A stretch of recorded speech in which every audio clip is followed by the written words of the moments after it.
नमस्कार, news one India देख रहे हैं और आपके साथ मैं हूं ऋतु। चलिए बुलेटिन की शुरुआत करते हैं इस वक्त की बड़ी खबर के साथ। क्रिकेटर ऋषभ पंत को दिल्ली लाया जा सकता है। ये बड़ी खबर आपको बता रहे हैं, प्लास्टिक सर्जरी के लिए दिल्ली लाया जा सकता है ऋषभ पंत को। कल दर्दनाक सड़क हादसा हुआ जिसमें पंत का अभी फिलहाल इलाज जारी है। देहरादून के मैक्स अस्पताल में उनका इलाज जारी है और इस वक्त सबसे बड़ी खबर यह है कि उन्हें दिल्ली लाया जा सकता है। क्रिकेटर ऋषभ पंत को दिल्ली लाकर उनका आगे का उपचार करवाया जा सकता है। प्लास्टिक सर्जरी के लिए दिल्ली आ सकते हैं ऋषभ पंत।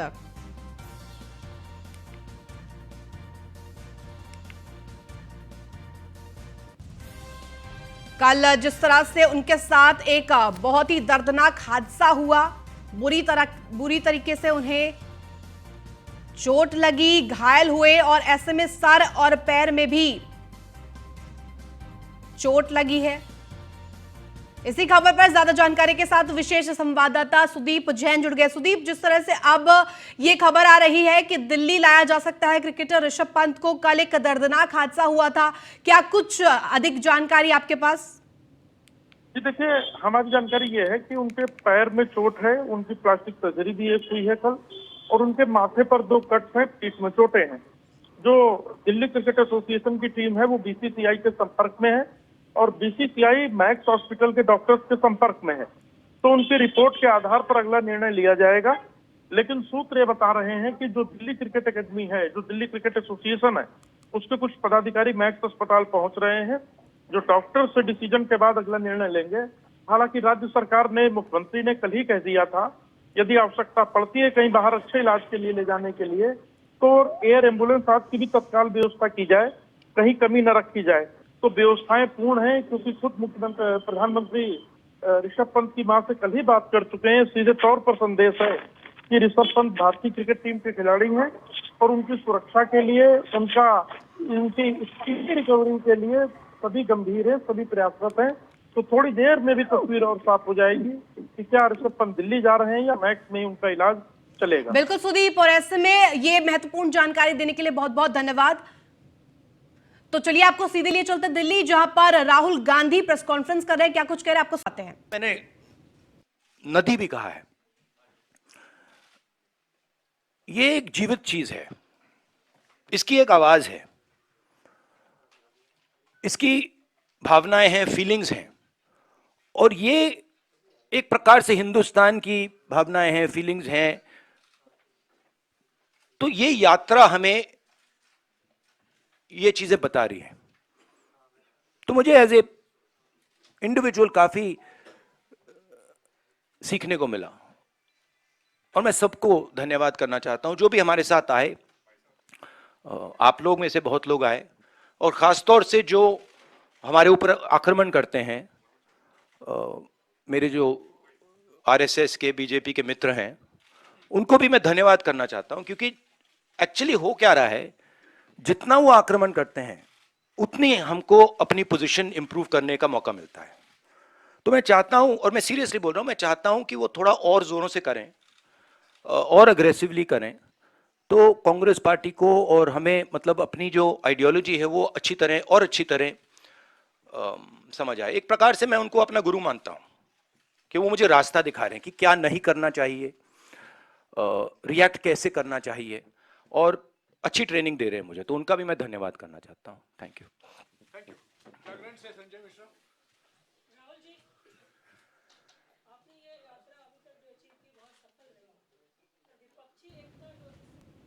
तो हम आपको राहुल गांधी को सुनवा रहे थे, जो कि प्रेस कॉन्फ्रेंस कर अहम जानकारी दे रहे थे। तो चलिए आगे बढ़ते। चीन में कोरोना को लेकर हालत बेहद खराब है। ऐसे में भारत ने एहतियातन कुछ फैसले लिए हैं। भारत में 1 जनवरी से नए नियम लागू हो जाएंगे। ये बड़ी खबर आपको बता रहे हैं, जिसके तहत भारत में आने वाले यात्रियों को यात्रा से 72 घंटे पहले आरटी-पीसीआर की नेगेटिव रिपोर्ट ऑनलाइन सबमिट करनी होगी।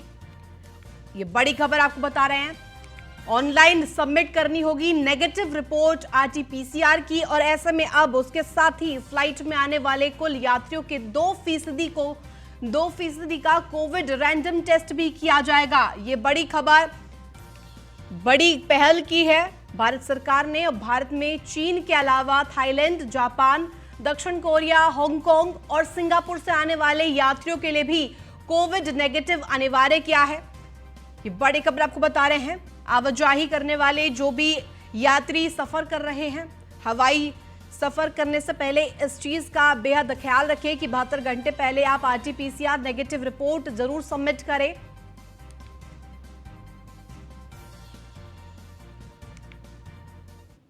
तो चलिए आपको फिर से ले चलते हैं दिल्ली, जहां पर राहुल गांधी प्रेस कॉन्फ्रेंस कर रहे हैं। क्या कुछ कह रहे हैं आपको सुनवा रहे हैं, क्यों नहीं आ रहा है, कौन आ रहा है, कौन नहीं आ रहा। बस मैं ये कहना चाहता हूं कि भारत जोड़ो यात्रा के दरवाजे जो भी भारत को जोड़ना चाहता है उसके लिए खुले हैं, किसी को हम रोकने वाले नहीं हैं। दूसरी बात, विचारधारा में सिमिलैरिटीज होती हैं। देखिए, नफरत और हिंसा और मोहब्बत में सिमिलैरिटी नहीं होती है, डायमेट्रिकली ऑपोजिट चीजें हैं। मगर बहुत सारे लोग हैं और उसमें से अखिलेश जी हैं, मायावती जी हैं, बहुत सारे लोग हैं जो मोहब्बत का हिंदुस्तान चाहते हैं, मैं जानता हूं, नफरत का हिंदुस्तान नहीं चाहते हैं।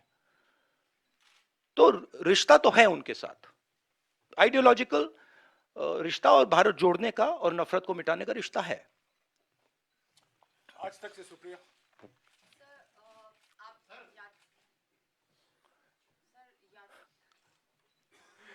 क्या हुआ? आज तक से सुप्रिया यात्रा लेके चले हैं and it's a success, but सरकार के फेलियर्स कितने नजर आए? बहुत सारे लोगों ने आपसे आके बातचीत किया, चाहे युवा हो, बेरोजगारी का मुद्दा हो, आर्म फोर्सेस के जो लोग आए थे, चाइना के मुद्दे पे बात करी, महंगाई का महीना है, आज बात कर रहे हैं। सो सरकार के क्या क्या फेलियर्स आपको मेजर जो है नजर आ रहे हैं इस पूरी यात्रा के दौरान? आपने मतलब 6-7 क्वेश्चन एक क्वेश्चन में पूछ लिया। देखिए, सबसे पहले मेरा लक्ष्य हिंदुस्तान को एक ऑल्टरनेटिव विजन देने का है, ऑल्टरनेटिव दृष्टिकोण देने का है, एक नया तरीका देने का है। सरकार की कमियां हैं, उसमें मैं आपको बता सकता हूं, बेरोजगारी, इकोनॉमिक मिसमैनेजमेंट, नोटबंदी, गलत जीएसटी, चाइना, ये कमियां हैं, गलतियां की हैं। मगर मेरी अप्रोच यात्रा के साथ यह है कि हम हिंदुस्तान को एक सोचने का, जीने का नया तरीका देने की कोशिश कर रहे हैं। हमारे साथ जुड़े हैं आगरा के एडीजी राजीव कृष्ण। उनसे हम नए साल को लेकर आगरा में किस तरह की तैयारियां हैं ये जानने की कोशिश करेंगे। तो चलिए आपको सीधे लिए चलते हैं। आगरा के एडीजी राजीव कृष्ण हमारे साथ लाइव जुड़ गए हैं। आपका बहुत बहुत स्वागत है न्यूज़ 1 इंडिया पर राजीव जी। और ऐसे में अब आपसे ये जानना चाहूंगी, क्योंकि नए साल का ये समय है, और ऐसे में किस तरह की तैयारियां पुलिस प्रशासन की तरफ से की गई है? साल में जैसा कि आप जानते हैं कि आगरा जोन में कई जिलों में बड़े स्तर के कार्यक्रम आयोजित होते हैं। मथुरा में कई धार्मिक स्थल हैं जहां पर दूर दूर से धार्मिक सैलानी जो है वहां पर आते हैं, दर्शन करते हैं। बिहारी जी के यहाँ कृष्ण जन्मभूमि में गोवर्धन जगह, काफी जगह है जहाँ पर काफी लाखों की संख्या में श्रद्धालु आते हैं और नए साल की शुरुआत करते हैं। इसी प्रकार से नए साल के आयोजन के विभिन्न जिलों में अलग अलग कार्यक्रम होते हैं। इन सभी जगह पर एक श्रद्धालुओं की और नागरिकों की सुरक्षा के लिए, उनकी सेफ्टी के लिए, उनकी सिक्योरिटी के लिए पूरे प्रबंध किए गए हैं। सभी जगहों पर आज से ही, कल से ही इनफैक्ट जो हमारे वरिष्ठ अधिकारी हैं वो फुट पेट्रोलिंग कर रहे हैं। सभी जगहों पर यात्रियों के आने का आकलन करके उनकी सुविधा के लिए और सुरक्षा के लिए व्यापक प्रबंध किए गए हैं। बिल्कुल राजीव जी, और ऐसे में आपसे जानना चाहूंगी, क्योंकि जिस तरह से हुड़दंग के भी कई मामले सामने आते हैं, आए दिन हमने देखे हैं, और ऐसे में आगरा में इस तरह का कुछ देखने को ना मिले तो क्या अतिरिक्त पुलिस बल की भी तैनाती की जाएगी ऐसे में? जी हाँ, अतिरिक्त पुलिस बल की तैनाती की गई है। जितने भी आयोजक हैं उनके साथ गोष्ठियां और मीटिंग की गई है। उनको डूज एंड डोंट्स के बारे में बताया गया है। किसी भी प्रकार का टीजिंग, हुड़दंग, शराब पी करके ऐसा व्यवहार या आचरण जिससे कि आम नागरिकों को कष्ट हो किसी भी प्रकार का गाड़ियों से, मोटरसाइकिल के द्वारा जो कुछ जगहों पर स्टंट बाजी की जाती है, ऐसे सभी मामलों पर, ऐसे सभी प्रकार के मामलों पर बहुत ही सख्ती के साथ कार्रवाई की जाएगी, जिससे कि लोग नए साल को अच्छे से सुरक्षा के भाव में मना सके और श्रद्धालु दर्शन कर सके। राजीव जी, आपसे ये जानना चाहूंगी कि आखिर पुलिस की तरफ से कितने बजे तक का समय सेलिब्रेशन के लिए तय किया गया है कि कितने बजे तक लोग सेलिब्रेट कर सकते हैं, और ऐसे में नए साल पर ड्रिंक एंड ड्राइव के भी केसेस आते हैं, तो उससे निपटने के लिए क्या कुछ तैयारियां? जी, जो लाउड स्पीकर का है, लाउड स्पीकर के बारे में माननीय उच्च न्यायालय के निर्देश बड़े स्पष्ट हैं और उन्हीं निर्देशों के क्रम में उसकी समय सीमा तय की गई है। ड्रंकन ड्राइविंग के लिए जगह जगह पर अधिकारियों के साथ में ब्रीथ एनालाइजर लगाए गए हैं और किसी भी प्रकार से अगर कोई ड्रंकन ड्राइविंग लिप्त पाया जाता है, उसके खिलाफ भी सख्त कार्रवाई की जाएगी। बिल्कुल राजीव जी, और ऐसे में क्योंकि कोरोना का समय चल रहा है, दुनिया भर में कोरोना जिस तरह से त्राहिमाम कर रहा है, देश में भी इसका खतरा बनाया हुआ है, तो ऐसे में उसको लेकर क्या कुछ तैयारी है? कोरोना के बारे में जो 4 T's का मंत्र है, वो आपके माध्यम से भी और अब धीरे धीरे सभी लोगों की जानकारी में आ गया है कि किस प्रकार से एक सोशल डिस्टेंसिंग मेंटेन रखनी है, किस प्रकार से मास्क लगाया जाना है, किस प्रकार से अगर कहीं पर कोई किसी व्यक्ति को या उसके परिवार में कोरोना होता है तो उसको क्या सावधानी बरतनी है। तो उन सभी सावधानियों को एनफोर्स कराने के लिए भी हमारे फोर्स के अधिकारियों को विशेष रूप से ब्रीफ किया गया है और इस आयोजन के फलस्वरूप किसी भी प्रकार का कोरोना के अनुपालन में, कोरोना के एनफोर्समेंट में कोई ढील नहीं दी जाएगी। इस प्रकार के बातें भी बताई गई। जी बिल्कुल राजीव जी, ऐसे में यूपी सरकार और खासतौर पर अगर मैं बात करूं यूपी पुलिस की, तो ऐसे में आगरा में यूपी पुलिस की किस तरह की तैयारियां हैं, कहां पर, किस किस रास्ते पे, किस किस मोड़ पर पुलिस की तैनाती की गई, जरा विस्तृत तौर पर बताएंगे। अब आगरा में और मथुरा में और बाकी जिलों में भी, क्योंकि बड़े जिले हैं तो वो पॉइंट वाइज बताना मेरे ख्याल से उपयुक्त नहीं होगा, लेकिन मैं ऐसा बताना चाहूंगा कि जो हमारे मेन रोड हैं, मेन जगहें हैं, मेन ऐसे आयोजन स्थल हैं, वहां पर आने जाने के रास्तों पर, उन जगहों पर, इन सभी जगहों पर पर्याप्त व्यवस्था की गई है। बिहारी जी टेम्पल वृंदावन में, गोवर्धन में और कृष्ण जन्मभूमि मथुरा में और मथुरा के अन्य धार्मिक स्थलों में, इसके अलावा अलीगढ़, कासगंज, फिरोजाबाद और बाकी जिलों में भी जहां जहां पर आयोजन किए जा रहे हैं या आयोजन किए जाने की जानकारी प्राप्त हो रही है, वहां पर पर्याप्त मात्रा में पुलिस बल लगाया गया है, अतिरिक्त पुलिस बल लगाया गया है और लोगों को एक सहज और सुरक्षित माहौल में वो अपने कार्यक्रम आयोजित कर सके या दर्शन कर सके, ऐसे प्रबंध किए गए हैं। बिल्कुल राजीव जी, और ऐसे में न्यू ईयर एक अवसर है, त्योहार की तरह मनाया जाता है, तो इस अवसर को किसी तरह से कोई हुड़दंगी इसमें वो ना डाले, जिस तरह से तकलीफें ना हो, लोग परेशान ना हो, तो इस तरह के लिए क्या कुछ प्रबंध किए गए हैं? जैसा कि मैंने आपको पहले भी बताया कि हमने अपने फोर्स में सभी लोगों को जो आज ड्यूटी पर रहेंगे, उन सभी डूज एंड डोंट्स के बारे में विस्तार से ब्रीफ किया है। जितने आयोजक हैं उनको भी फायर सेफ्टी के बारे में, अन्य प्रकार के सेफ्टी संयंत्रों के बारे में और उनके इम्प्लीमेंटेशन के बारे में, महिलाओं के साथ कोई अभद्रता ना हो, महिलाओं के साथ किसी प्रकार का कोई छेड़खानी की बात ना हो, इसके प्रबंध, और साथ ही शराब की बिक्री जो है वो नियंत्रित और नियमानुसार हो, उसके बारे में पूरे प्रबंध किए गए हैं। लाउड स्पीकर के माध्यम से जो गाने बजाने के कार्यक्रम है, उसमें भी माननीय उच्च न्यायालय के निर्देशों के मुताबिक और उत्तर प्रदेश शासन के निर्देशों के मुताबिक समय सीमा बांधी गई है और किसी भी प्रकार के किसी भी नियम का उल्लंघन करने पर सख्त कार्रवाई की जाएगी। मेरा आपके माध्यम से सभी नागरिकों से भी, श्रद्धालुओं से भी यही अपील है कि ये सारे कार्यक्रम, ये सारी व्यवस्थाएं उनकी सुरक्षा और उनकी संरक्षा के लिए की गई है, तो वो भी इसमें सहयोग करें, जिससे कि वे भी एक नए साल को एक अच्छे तरीके से उत्तम रूप में बना सके और बाकी लोगों को भी इससे कोई तकलीफ ना हो। बिल्कुल राजीव जी, और ऐसे में आपने समय बताया कि कितने बजे तक पार्टी की जा सकती है, सेलिब्रेशन किया जा सकता है, तो ऐसे में आपने खास तौर पर महिलाओं सुरक्षा के लिए बात की, महिला सुरक्षा के लिए भी बात की, उनके लिए तमाम जो प्रबंध किए गए हैं। ऐसे में आपसे जानना चाहूंगी, क्या रेस्टोरेंट्स में और तमाम जो बार क्लब्स हैं उनमें भी कुछ गाइडलाइंस दी गई है? जी, ये गाइडलाइन जहां जहां पर आयोजन हो रहे हैं, विशेष आयोजन हो रहे हैं नए साल के अवसर पर, सभी के साथ मीटिंग करके उनको गाइडलाइंस दी गई है, जिसमें safety, fire safety, women safety,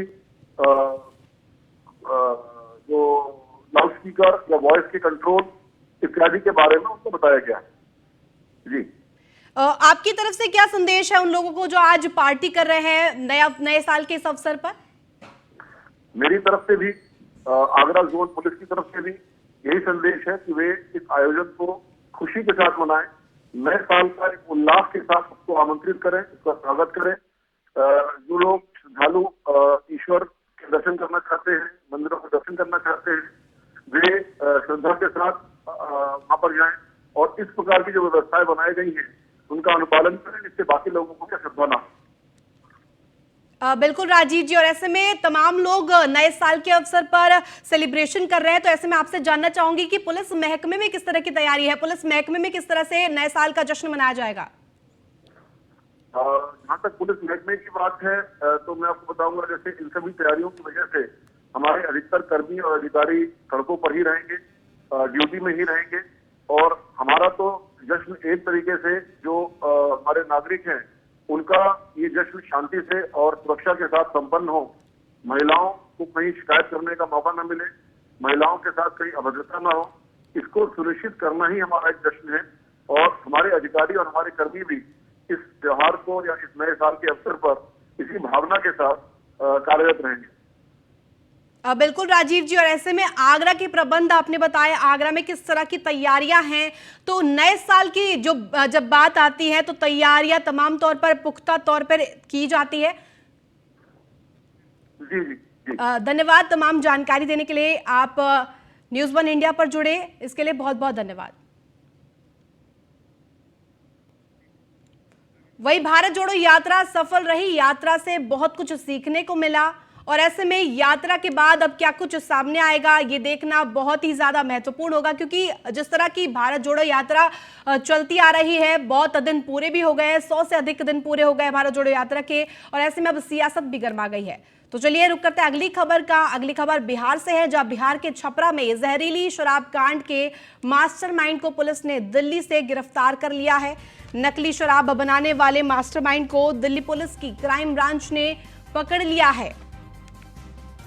आरोपी का नाम राम बाबू है, जिसकी उम्र 35 साल है, और आपको बता दें कि जहरीली शराब पीने की वजह से छपरा में 80 से ज्यादा लोगों की मौत हो गई थी। मास्टरमाइंड की गिरफ्तारी के बाद दिल्ली पुलिस ने बिहार पुलिस को इसकी सूचना दे दी है। शुरुआती रिपोर्ट के मुताबिक आरोपी ने शराब में केमिकल डालकर उसे तैयार किया था, जिसे पीने की वजह से कई लोगों की जान भी चली गई थी।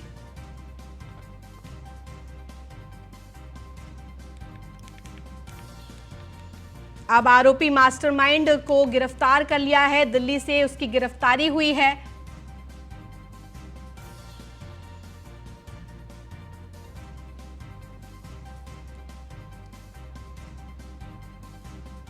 पीएम मोदी की मां हीराबा उस अनंत यात्रा पर है जहां से अब वो कभी लौटकर नहीं आएंगी, बस साथ रह गई है उनकी यादें जो सभी को झकझोर रही है। आइए आपको बताते हैं कि पीएम मोदी और उनकी मां से कुछ जो किस्से जुड़े हुए हैं आपसे साझा करते हैं। तू इस दुनिया में अमर होके तो नहीं आई थी, तूने भी तो एक ही जिंदगी पाई थी। एक बार तो अपने लिए जीने का स्वाद चख लेती।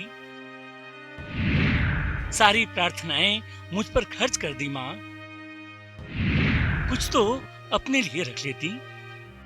ये मां हीराबा की प्रार्थनाएं ही थीं जो देश को मोदी जैसा एक सशक्त प्रधानमंत्री मिला। पीएम मोदी को ये भी पता है कि मां हीराबेन का असर उनकी जिंदगी पर कितना है। यही कारण है कि जब उन्हें अपनी मां के न रहने की सूचना मिली तो उन्होंने बड़े भावुक अंदाज में अपनी मां को इस तरीके से याद किया। शानदार शताब्दी का ईश्वर के चरणों में विराम। मां मैंने हमेशा उस त्रिमूर्त की अनुभूति की है जिसमें एक तपस्वी की यात्रा, निष्काम कर्मयोगी का प्रतीक और मूल्यों के प्रति प्रतिबद्ध जीवन समाहित रहा है। देश के प्रधानमंत्री नरेंद्र मोदी की मां हीराबा पंचतत्वों में विलीन हो चुकी हैं। शुक्रवार को अहमदाबाद में उनका निधन हो गया, लेकिन उनके कई ऐसे किस्से आज भी हैं जो हमें उनकी मौजूदगी का एहसास कराते हैं। प्रधानमंत्री ने अपनी मां हीराबा के साथ बिताए कुछ यादगार पलों को सुनाया तो कुछ किस्से दूसरों की जुबानी सुनने को मिले। आज हम आपको पीएम मोदी और उनकी मां के अनमोल रिश्ते के 10 किस्से बताने जा रहे हैं जो शायद ही आप जानते होंगे। पहला किस्सा। मेरे पिता सुबह 4 बजे अपनी छोटी सी चाय की दुकान खोलने से पहले पास के मंदिर में प्रार्थना करने जरूर जाते थे। माँ भी उतनी ही समय की पाबंद थी। वह भी पिता के साथ उठती और सुबह ही कई काम निपटा देती थी। माँ कभी हमसे मदद नहीं मांगती थी, लेकिन मैं घर में सारे गंदे कपड़े लेकर तालाब में धो देता था। कपड़े धोना और मेरा खेलना दोनों साथ साथ होता था। विपरीत परिस्थितियों में अपनी माँ से मिलने वाली सहनशीलता का दूसरा किस्सा बताते हुए पीएम मोदी अपने ब्लॉग में लिखते हैं, घर का खर्च चलाने के लिए माँ कुछ घरों में बर्तन मांजती, चरखा चलाती और सूत काटती। वो दूसरों पर निर्भर न रहने की सीख देती। जब बरसात के दिनों में हमारी छत से रिसने वाले पानी से घर में तालाब बन जाता था तो आपको जानकर हैरानी होगी कि वो अगले कुछ दिनों तक इसी पानी का यूज करती थी। जल संरक्षण का इससे बड़ा उदाहरण और क्या हो सकता है। एक दुनिया है जो समझाने से भी नहीं समझती। एक माँ थी, बिन बोले सब समझ जाती थी। खर्च के लिए 5 हो या 1 रुपए, वो जानती थी कि घर का खर्च कैसे चलाना है। पैसे कम हो तो भी ठीक, पैसे न होने की स्थिति में भी वो किसी न किसी तरह परिवार चला लेती थी। जब हमारा भाई बाहर से कोई चीज लाता था तो माँ उसे फटकार कर उस चीज को लौटाने के लिए भेज देती थी। 18 जून 2022 को अपनी माँ हीराबेन के 100 साल की बधाई पर लिखे अपने ब्लॉग में पीएम मोदी एक और किस्सा बताते हुए लिखते हैं कि जब भी मैं गांधीनगर उनसे मिलने जाता हूँ तो मुझे अपने हाथों से मिठाई खिलाती है। एक छोटे बच्चे की दुलारी माँ की तरह मेरे भोजन करने के बाद रुमाल निकालकर मेरा मुंह पोंछती हैं। वो हमेशा अपनी साड़ी में एक रुमाल या एक छोटा तौलिया लपेट कर रखती हैं। केदारनाथ का किस्सा बताते हुए पीएम मोदी कहते हैं, बहुत व्यस्त होने के कारण मैं मुश्किल से अपने परिवार के संपर्क में रह पाता था, तो उस दौरान मेरे बड़े भाई माँ को केदारनाथ ले गए। वहाँ के स्थानीय लोगों को पता चला कि नरेंद्र मोदी की माँ आ रही हैं। कई लोग उनसे मिले और केदारनाथ में उनके ठहरने की आरामदायक व्यवस्था की। बाद में जो मुझसे मिली तो बोली, ऐसा लगता है कि तुम कुछ अच्छा काम कर रहे हो क्योंकि लोग तुमको पहचानते हैं। अपने ब्लॉग में माँ के साथ उन अनमोल पलों के बारे में बताते हुए पीएम मोदी लिखते हैं, पिता की इच्छा पर एक बार हमारा परिवार पूजा के लिए नर्मदा घाट गया था। तपती गर्मी में माँ ने हमारी बेचैनी को देखा और पिता से आसपास से थोड़ा गुड़ लाने को कहा। उस तपती धूप में पूजा के लिए जाना, माँ की सजगता और पिता का गुड़ लेकर आना, ये सभी बातें मुझे आज भी याद रहती हैं। हीराबेन के बेटे प्रहलाद भाई ने एक इंटरव्यू में बताया था कि माँ को कई देसी नुस्खे पता थे, इसलिए लोग उन्हें देसी माँ कहकर बुलाते थे। कम पढ़ी लिखी होने के बाद भी वो हमारे गांव की डॉक्टर थीं। कड़ी मेहनत और देसी नुस्खों के दम पर ही उन्होंने अपनी उम्र के 100 साल पूरे किए। हीराबेन के बेटे प्रहलाद भाई और स्थानीय मंदिर हटकेश्वर महादेव के पुजारी निरंजन सिंह रावल ने एक इंटरव्यू में एक यादगार पलों को सुनाते हुए बताया कि हमारे पिता बहुत मेहनती थे और माँ पूरे दिन काम करती थी। पीएम मोदी दिन में 18 घंटे काम करते हैं। उनको ये प्रेरणा माँ हीराबा से ही मिली है। वो अनपढ़ थीं। उन्होंने बच्चों को ऐसी शिक्षा दी जिससे वे आत्मनिर्भर बने। हर पुरुष की सफलता के पीछे एक महिला होती है। पीएम मोदी के जीवन में वो महिला कोई और नहीं बल्कि उनकी माँ हीराबा थी। पीएम मोदी के भाई प्रहलाद मोदी इंटरव्यू में माँ हीराबेन की जिंदगी का एक अहम किस्सा बताते हैं। 15-16 साल की उम्र में ही माँ की शादी हो गई थी। शादी के बाद वो मेहसाणा जिले वडनगर में रहने लगी। माँ कभी आर्थिक तंगी और पारिवारिक कारणों से पढ़ नहीं पाई, लेकिन माँ चाहती थी कि उनके सभी बच्चे पढ़ाई करें। उन्होंने वडनगर के एक प्राइमरी स्कूल में सिर्फ 7वीं तक पढ़ाई की। आर्थिक तंगी की वजह से हमारी स्कूल फीस के लिए वो कुछ ज्यादा काम करके फीस चुकाती रही। उस वक्त मोदी के पास स्कूल में पहनने के लिए सिर्फ एक ही ड्रेस हुआ करती थी। जब मोदी की ड्रेस फट जाती तो माँ हीराबेन किसी और रंग के कपड़े की लाइनिंग लगाकर उसे सिल देती थी ताकि मोदी की पढ़ाई न रुके। अब भले ही वो हम सबको छोड़कर चली गई हों, लेकिन उनके बहुमूल्य किस्से उनका हमारे बीच होने का एहसास कराते रहेंगे। Bureau report. तो फिलहाल इस बुलेटिन में बस इतना ही। आप देखते रहिए न्यूज़ 1 इंडिया।